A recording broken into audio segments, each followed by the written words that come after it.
ಫಟಾಫಟ್ ಆಗೋ ಬಾತ್ ಅಂದ್ರೆ ಅದು ವಾಂಗಿಬಾತ್. ನನಗೆ ಗೊಜ್ಜು ಮಾಡಿ ಮಾಡೋ ವಾಂಗಿಬಾತ್ಗಿಂತ ಈ ರೀತಿ ಕುಕ್ಕರ್ನಲ್ಲಿ ಮಾಡೋ ವಾಂಗಿಬಾತ್ ತುಂಬಾನೇ ಇಷ್ಟ ಆಗುತ್ತೆ ಮತ್ತು ರುಚಿ ಕೂಡ ಅಷ್ಟೇ ಚೆನ್ನಾಗಿರುತ್ತೆ. ಮಕ್ಕಳ ಲಂಚ್ ಬಾಕ್ಸ್ಗೆ ಕ್ವಿಕ್ ಆಗಿ ಏನಾದರೂ ಮಾಡಬೇಕು ಅಂದರೆ ಖಂಡಿತ ಈ ರೆಸಿಪಿಯನ್ನು ಟ್ರೈ ಮಾಡಲೇಬೇಕು. ಕುಕ್ಕರ್ಗೆ ಎಣ್ಣೆ ಹಾಕಿ ಜೀರಿಗೆ, ಒಣಮೆಣಸಿನಕಾಯಿ, ಕರಿಬೇವು ಹಾಕಿ ಫ್ರೈ ಮಾಡಿದ ನಂತರ ಉದ್ದಗೆ ಹೆಚ್ಚಿರೋ ಈರುಳ್ಳಿ, ರುಚಿಗೆ ತಕ್ಕಷ್ಟು ಉಪ್ಪು, ಸ್ವಲ್ಪ ಗೋಡಂಬಿ ಹಾಕಿ ಫ್ರೈ ಮಾಡ್ಕೋಬೇಕು.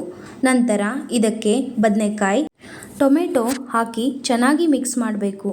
ಟೊಮೆಟೊ ಮೆತ್ಗಾದ ನಂತರ ಚಿಕ್ಕದಾಗಿ ಹೆಚ್ಚಿರೋ ಕೊತ್ತಂಬರಿ ಸೊಪ್ಪು, ಹುಣಸೆ ಹಣ್ಣಿನ ರಸ, ವಾಂಗಿಬಾತ್ ಪೌಡರ್, ಒಣ ಕೊಬ್ಬರಿ ತುರಿ ಹಾಕಿ ಚೆನ್ನಾಗಿ ಮಿಕ್ಸ್ ಮಾಡಿ 1 ಕಪ್ ಅಕ್ಕಿಗೆ 2 ಕಪ್ ನೀರಿನ ಅಳತೆಯಲ್ಲಿ ನೀರನ್ನು ಹಾಕಿ ನಂತರ ಕುದಿಯೋ ಹಂತದಲ್ಲಿ ಅಕ್ಕಿಯನ್ನು ಹಾಕಿ ಕುಕ್ಕರ್ ಲಿಡ್ಡನ್ನು ಕ್ಲೋಸ್ ಮಾಡಿ 3 ವಿಷಲ್ ಕೂಗಿಸಿಕೊಂಡರೆ ರುಚಿಯಾದ ಮತ್ತು ಆರೋಗ್ಯಕರ ವಾಂಗಿಬಾತ್ ತಯಾರಾಗುತ್ತೆ. ಈ ರೀತಿ ಒಮ್ಮೆ ಟ್ರೈ ಮಾಡಿ ರುಚಿ ಹೇಗಿತ್ತು ಅಂತ ಕಮೆಂಟ್ ಮಾಡಿ ಮತ್ತು ನನ್ನ ಫಾಲೋ ಮಾಡಿ.